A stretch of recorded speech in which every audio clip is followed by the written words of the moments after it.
Gostaria agora de passar a palavra para o padre, muito melhor, tá vendo? Não sei nem dizer o nome. Paulo Ricardo de Azevedo Júnior, de Cuiabá.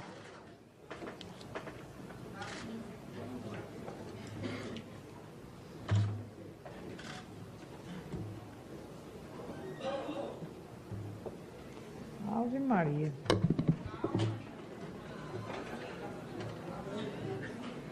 O senhor recomenda, é?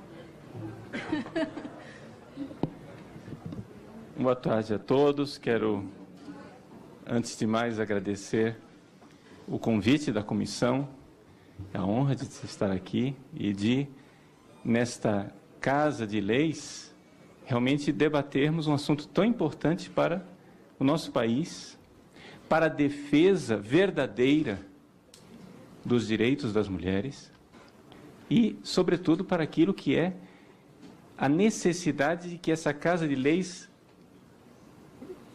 proponha legislações que representem mesmo esta necessidade, como foi apresentado pela doutora Amini, né, de defender a mulher. Agora, o que nos cabe aqui dizer, já desde o início, é o seguinte: se nós vamos defender o direito da mulher, nós temos que considerar que, a partir da Conferência Internacional de Direito de Defesa dos Direitos das Mulheres, em Pequim, a palavra gênero entrou como um vírus que roubou a agenda do verdadeiro direito das mulheres. Por quê? Porque o que acontece é o seguinte: foi feita toda uma articulação para, a partir da década de 90, se substituir sistematicamente a palavra sexo, que era aquilo que se usava antes, pela palavra gênero. A palavra gênero parece até mesmo uma palavra, digamos, mais polida, mais educada do que sexo, porque sexo tem essa conotação de relação sexual, né? Então, parece ser mais educado você dizer gênero. No entanto, isso foi um vírus que foi introjetado na agenda da verdadeira defesa do direito das mulheres, de tal forma que ela foi raptada para fazer uma outra coisa, que é desconstruir a família natural, nesta complementariedade de homem e de mulher, que gera a vida, como, aliás, foi até apresentado pela nossa expositora, né, doutora Amini Haddad Campos. Para a gente entender de onde vem isso, nós precisamos, então, começar com um pouco de história. Tudo começou no século XIX, com um senhor chamado Karl Marx, que, antes de morrer, deixou escritos, anotações de um estudo que ele fez, que não foi publicado em vida, foi publicado póstumamente por Engels, que é chamado A Origem da Família, da Propriedade Privada e do Estado. Nesse livro, Karl Marx explica a origem da família. E a origem da família, segundo Marx e Engels, é a seguinte: a família, essa realidade que nós conhecemos e da qual nós nascemos, é uma construção opressora. Ou seja, assim como para os marxistas existe uma opressão básica e fundamental, que é o fato de que o capitalista explora o trabalhador, Karl Marx, no final da vida, disse: não adianta nada nós estarmos agora trabalhando para o capitalista parar de oprimir o trabalhador, quando nós temos na família, na própria célula máter da sociedade, na célula básica da sociedade, nós temos a opressão. Por quê? Porque a família é o macho que oprime a mulher e os filhos como sua propriedade. Segundo Karl Marx, qual seria a origem da família? A origem da família, segundo ele, está no surgir do capitalismo. Não vamos agora entrar em debate se isso que ele está descrevendo é capitalismo ou não. Eu vou simplesmente expor a coisa como ela está lá. Mas, com a agricultura, todo mundo sabe que quando se começa a produzir na agricultura, se começa a produzir mais do que se pode consumir, há um acúmulo de riquezas. Qualquer dono de sítio sabe que você, produz frutas, e aí você tem mais frutas do que aquilo que sua família pode consumir. Então você vai acumular riquezas. Ora, para acumular riquezas, você precisa ter uma forma de guardar essa riqueza. Mas para guardar essa riqueza, do que adianta você guardar a riqueza se você não tem herdeiros? Então, segundo Karl Marx, a humanidade, na horda primitiva, todo mundo tinha sexo com todo mundo, livremente, sem estes preconceitos burgueses, dessa instituição burguesa chamada família. Todo mundo tinha sexo com todo mundo e, portanto, não se sabia quem eram os pais do sexo masculino, quem era o pai masculino daquela criança. Sabia-se quem era a mãe, porque a criança saiu daquela barriga. Evidente? Então, já que você sabe quem é a mãe, você não sabe quem é o pai. Mas a sociedade agrária opressora, no início do capitalismo, inventou a fidelidade monogâmica, ou poligâmica se quiser, mas em todos os casos, o fato é o seguinte: o homem tinha uma mulher ou mulheres que ele podia ameaçar de morte caso ela não fosse fiel sexualmente, porque ele queria ter certeza que todos os filhos que ela trouxesse ao mundo fossem filhos dele, para que ele pudesse deixar herdeiros. Então, para Karl Marx, a origem da família é uma origem opressora em que o homem se coloca como o proprietário da mulher e dos filhos. O pater familias romano, que para Marx é o suprassumo da opressão, ele tem poder de vida e de morte sobre a mulher e os filhos. Portanto, a família precisaria ser destruída, desmontada. Até aqui, Marx simplesmente lançou o grito, o alarme. A origem da opressão capitalista está nesta instituição chamada família. Passaram-se anos, décadas, e isso foi deixado de lado. Por quê? Porque ninguém sabia o que fazer com essa informação. Até que, na década de 60, as pensadoras marxistas feministas surgiram com uma nova onda de feminismo. Essa senhora Kate Millett, com esse livro Sexual Politics, ela apresenta com muita clareza qual era a dificuldade até então. O feminismo, até aquele ponto, ele não tinha conseguido fazer uma revolução.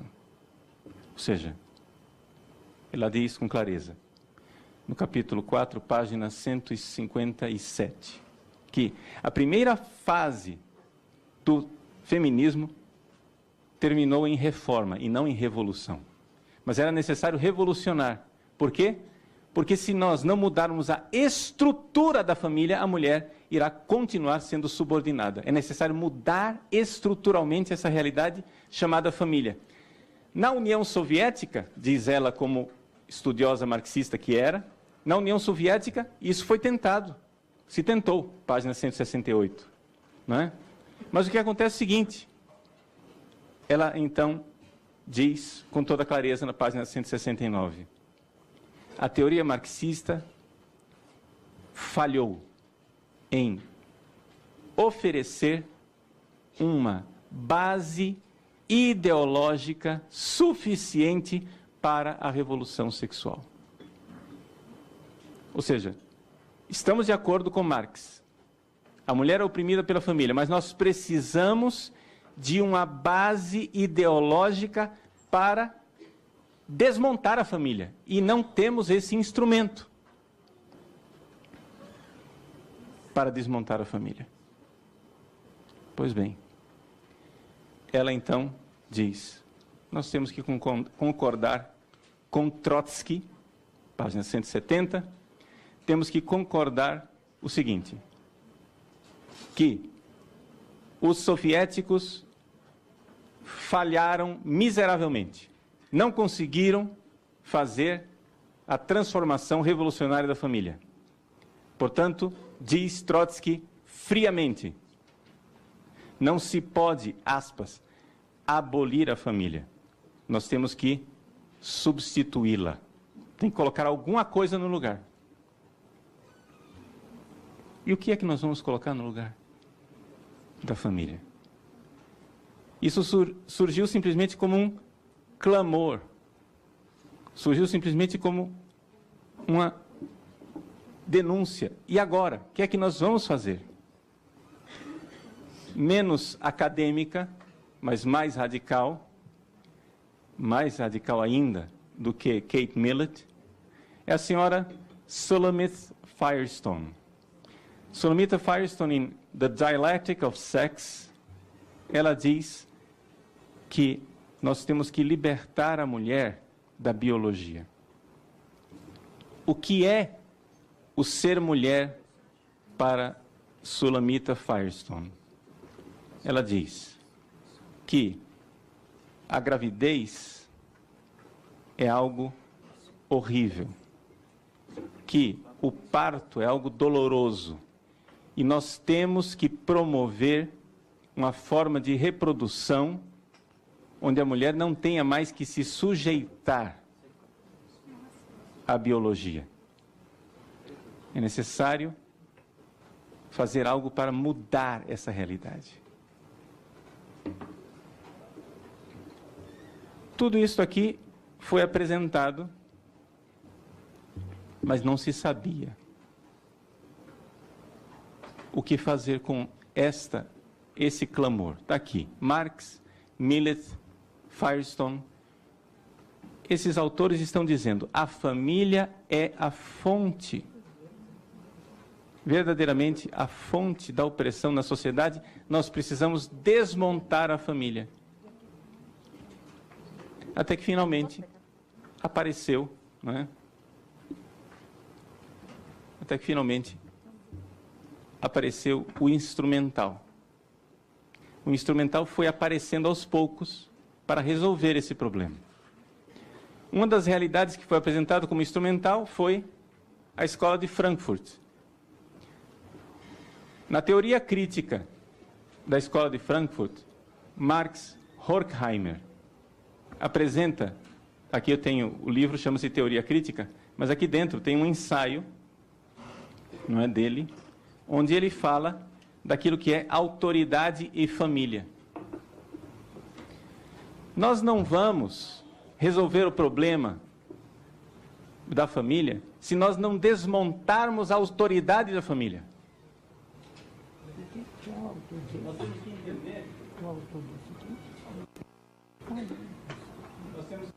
Nós temos que entender que a autoridade da família tem que ser desmontada, porque as pessoas elas não seguem silogismos, elas seguem uma autoridade.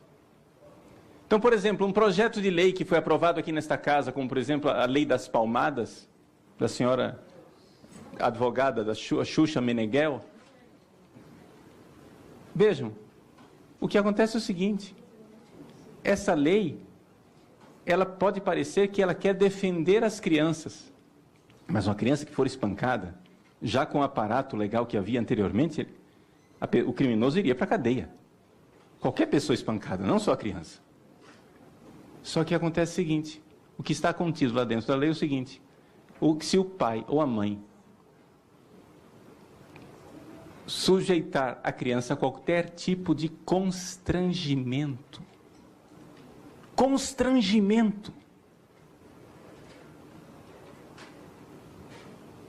esse pai e essa mãe podem ser autuados.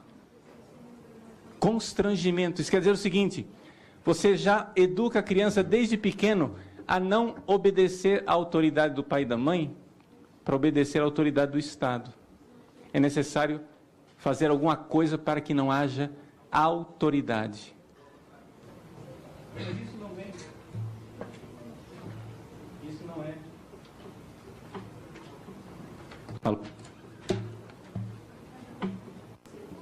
Isso não é. Pronto. Isso não é o problema principal daqui que nós estamos tratando, que não é a questão da autoridade dos pais, mas é a questão que foi se tentando buscar uma forma de desmontar a família. E essa forma foi encontrada com a teoria do Dr. John Money, né, que é uma teoria completamente maluca. Ela foi vista como um instrumento muito importante pela ideóloga Judith Butler, e isso foi então colocado dentro da Conferência de Pequim, como foi relatado pela Dale O'Leary. Dentro da Conferência de Pequim, se tentou introjetar dentro das resoluções da ONU a palavra gênero. Quando os delegados disseram, mas escuta, por que essa palavra gênero?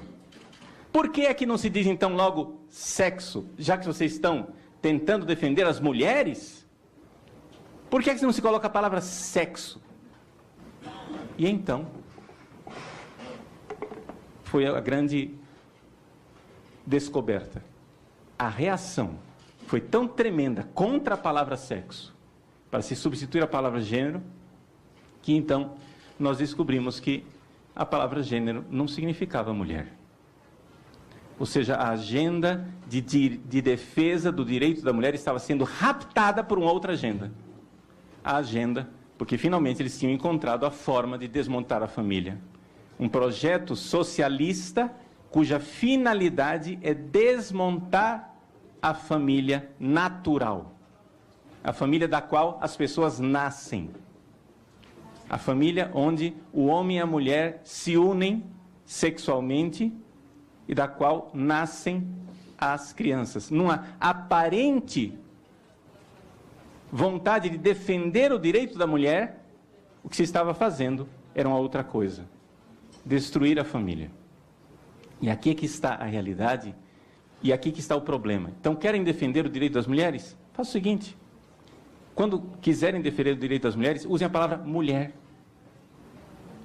Usem a palavra sexo.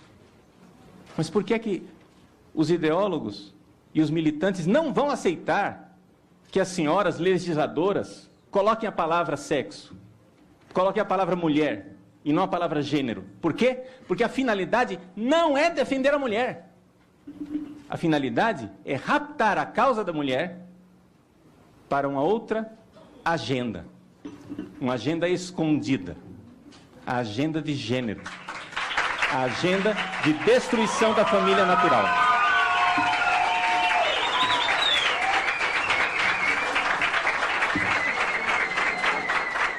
Por isso, que uma pessoa, se na democracia uma pessoa quer destruir a família natural, ela tem direito de querer isso, mas ela tem também o dever de avisar aos eleitores que ela está fazendo isto, porque isso daqui é acabar com a regra da democracia, onde as pessoas têm que ser informadas do que é que está acontecendo. Para concluir. Ou seja, é importante que a palavra gênero seja então definida. Seja definida, e é por isso que nós estamos aqui. Porque o que está por trás da palavra gênero não é a mulher, mas é uma agenda de destruição da família natural. Muito bem.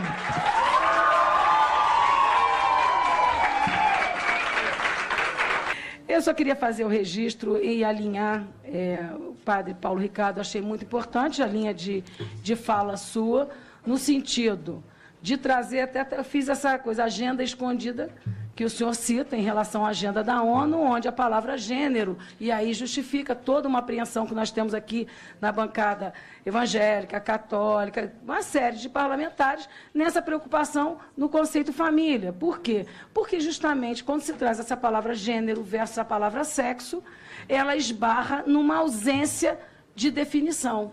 Então, seria possível esse conceito, legalmente falando, sem esbarrar? E aí a pergunta vai para os dois, para o Domênico e para o padre Paulo Ricardo, eu quero ouvir dos dois. Seria possível, por exemplo, resolver essa questão num projeto que, independente da discussão acadêmica, termos aqui a responsabilidade de conceituarmos exatamente o que vocês entendam como gênero, para que a gente possa avançar na questão feminina. Porque, segundo esta ótica, da forma com que foi apresentada, a palavra gênero rouba a identidade da mulher. O que a gente não quer. A gente quer avançar nas políticas públicas da mulher. De que forma nós poderíamos, por exemplo, contribuir com um projeto de lei conceituando isso sem ferir a visão acadêmica, sem abrir mão da discussão acadêmica?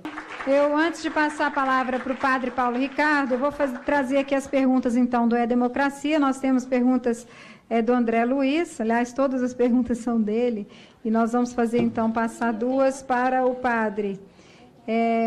Por que se quer instruir o ensino religioso no BNCC, que é a Base Nacional da Grade Curricular, sendo que o mesmo foi retirado do currículo escolar na década de 80? O que os dois temas têm em comum? Padre Paulo Ricardo, além da pergunta da deputada Soraya, e ele faz uma menção aqui também, que me parece um pouco confusa, mas é importante a gente... O que pode dizer, então, no caso da Noruega, em que foi comprovado cientificamente que a ideologia de gênero é uma falácia?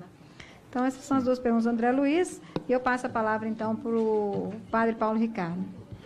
Muito obrigado, deputada. Eu vejo que existe uma preocupação da parte das parlamentares que são da Comissão de Defesa dos Direitos das Mulheres.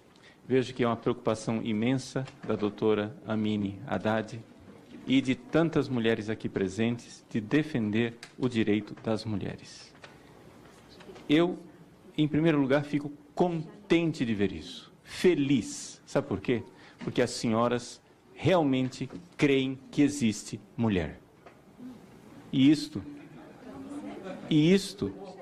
parece pouco, mas isto é uma realidade que quebra totalmente a ideologia de gênero.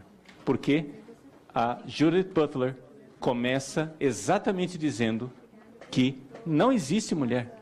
E isso é... as pessoas não se dão conta que isto é implosão. Por quê?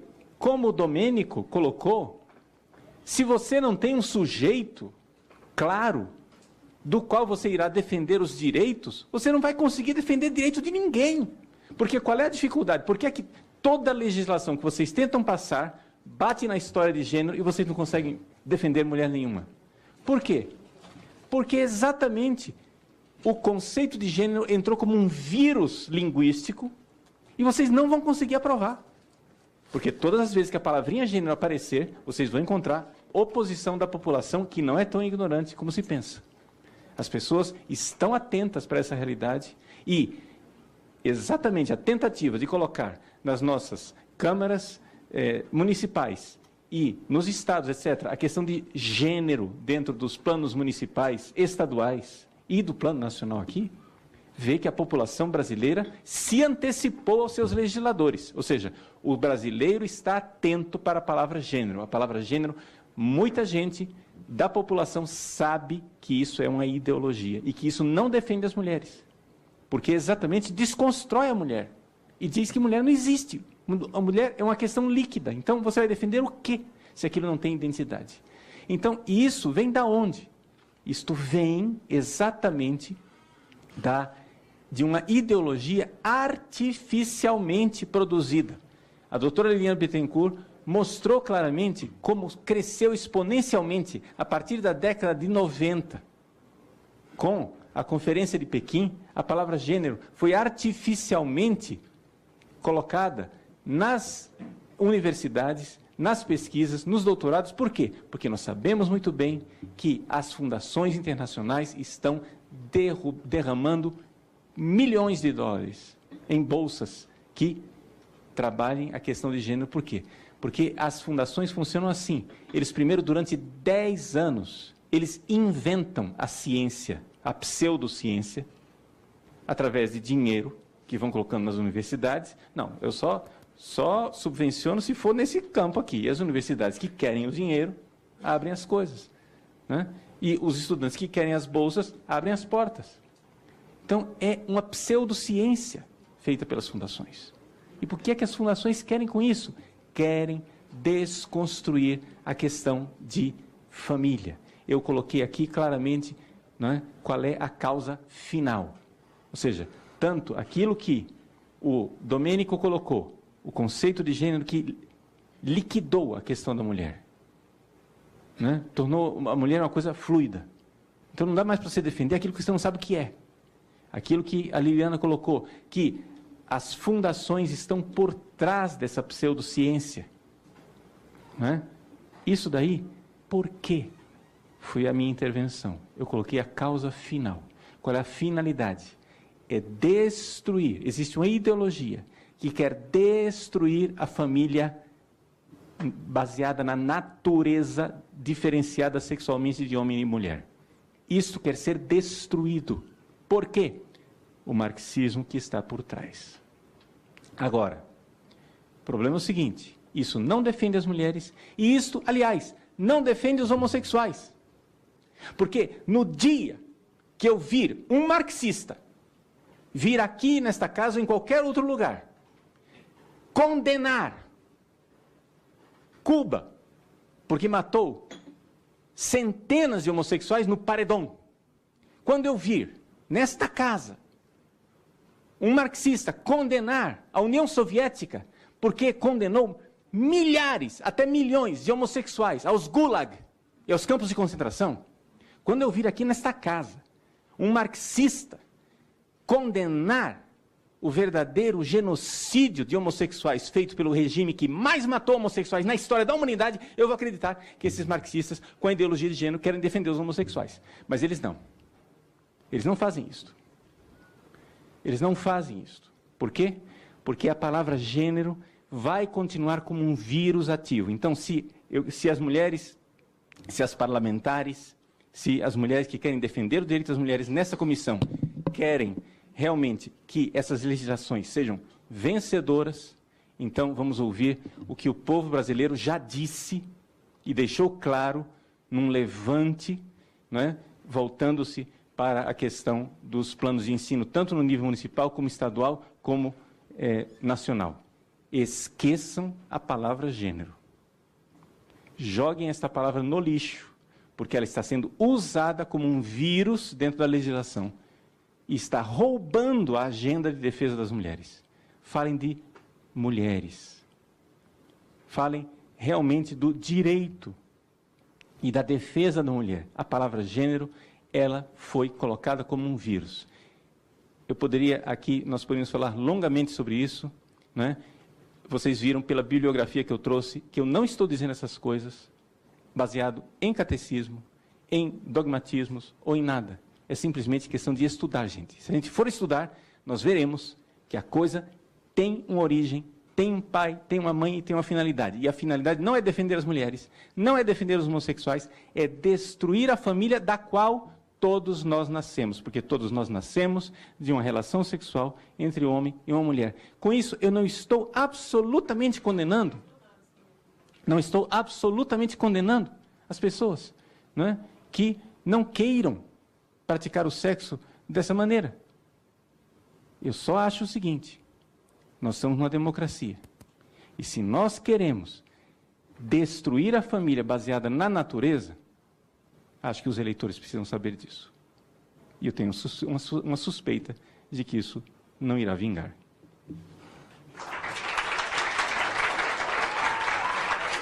Então, passo a palavra agora ao deputado Jair Bolsonaro, do PSC, do Rio de Janeiro.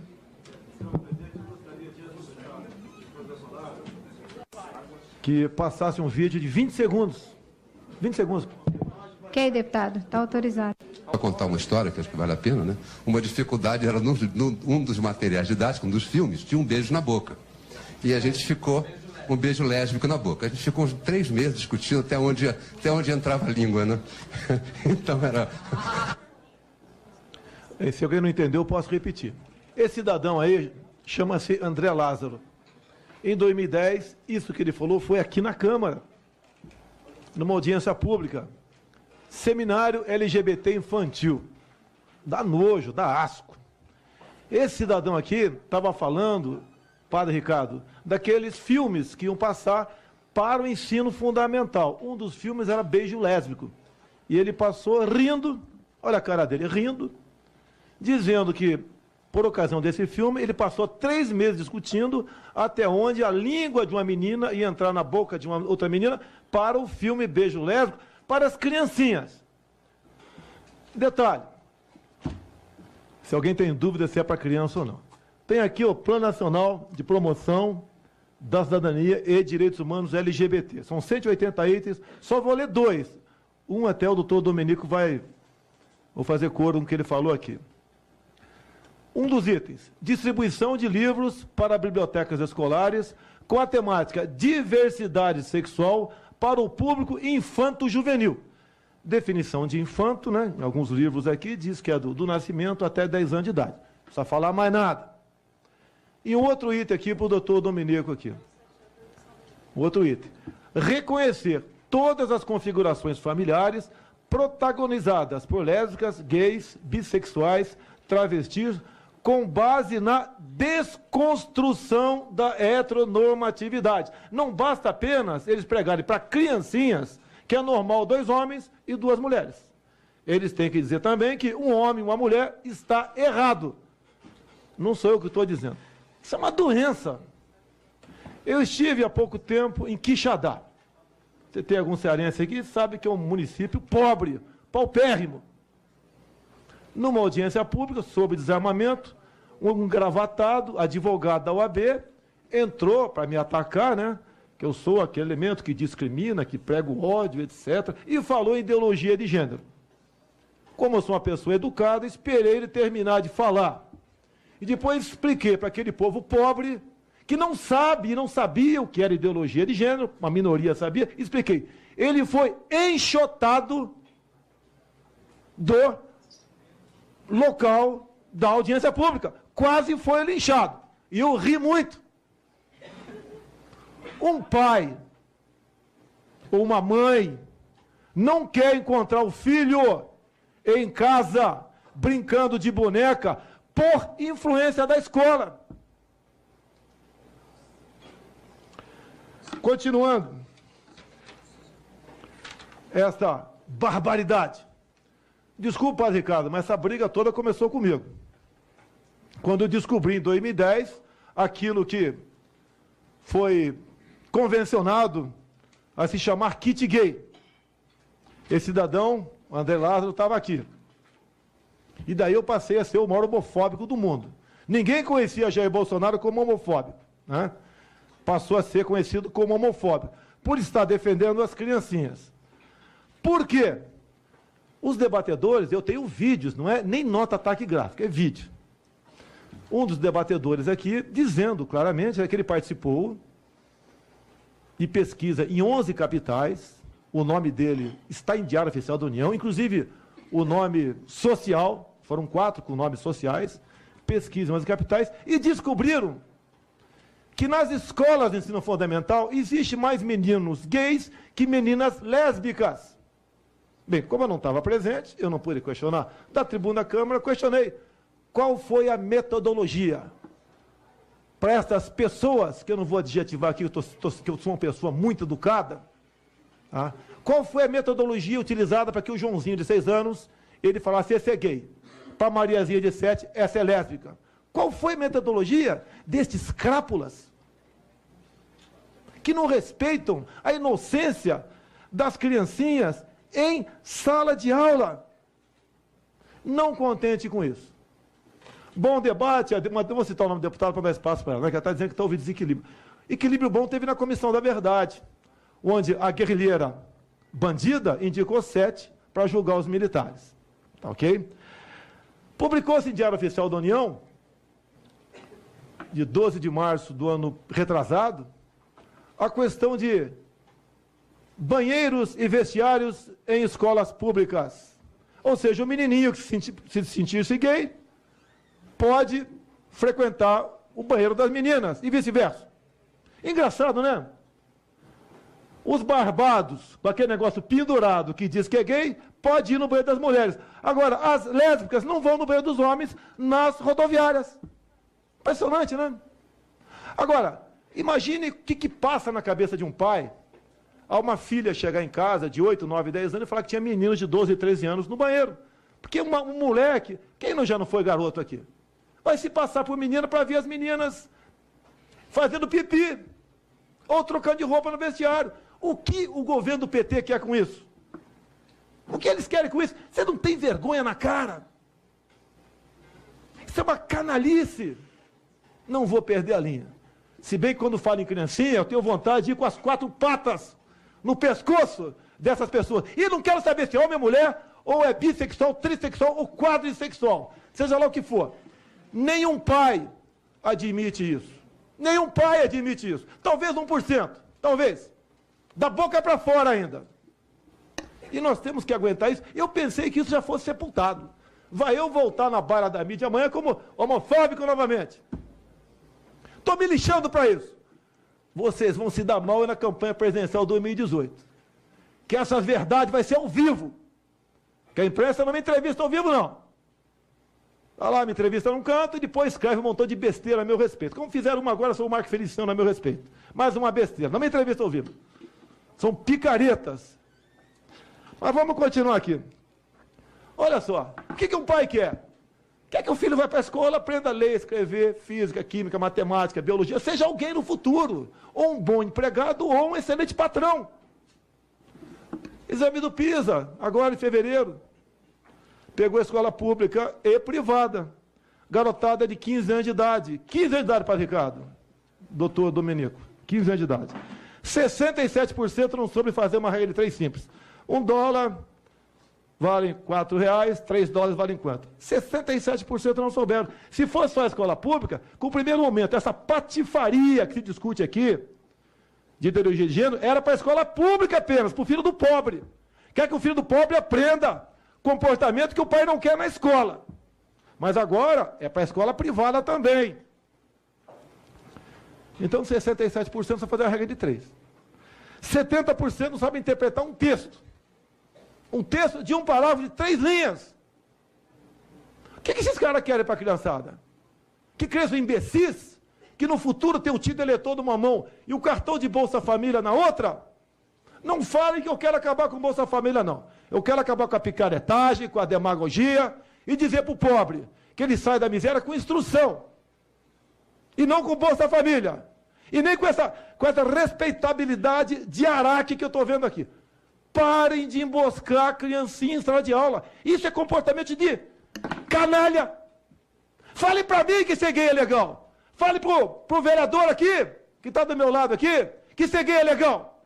Fale para minha mãe que ser gay é legal. Agora eu tenho uma filha de 5 anos de idade. Não mostre isso para ela, que eu arrebento na porrada. E tem que ser assim. Não venho com palavras bonitas. Emboscando criancinha em sala de aula. E tem muito gay que é contra isso. E agora, para terminar, não tem nada a ver agora, só gay, né? Tem esse mais de livro aqui, que eu divulguei, esse livro aqui no começo do ano, e daí vou ao MEC. Bolsonaro está mentindo. Doutor Domenico, é natural quando o senhor vai comprar um carro, é normal, o senhor pedir, dá emplacamento, bota aí um insufilme, é natural. O MEC, de Haddad, e depois desses outros que não entendem nada de educação, mercadantes, entre os outros que passaram por lá, que o objetivo é dominar a escola, né? Ganha escolas e não quartéis. É muito melhor. Mudou a tática. No passado, da luta armada. Dilma tentou e não conseguiu. Agora, é no blá, blá, blá.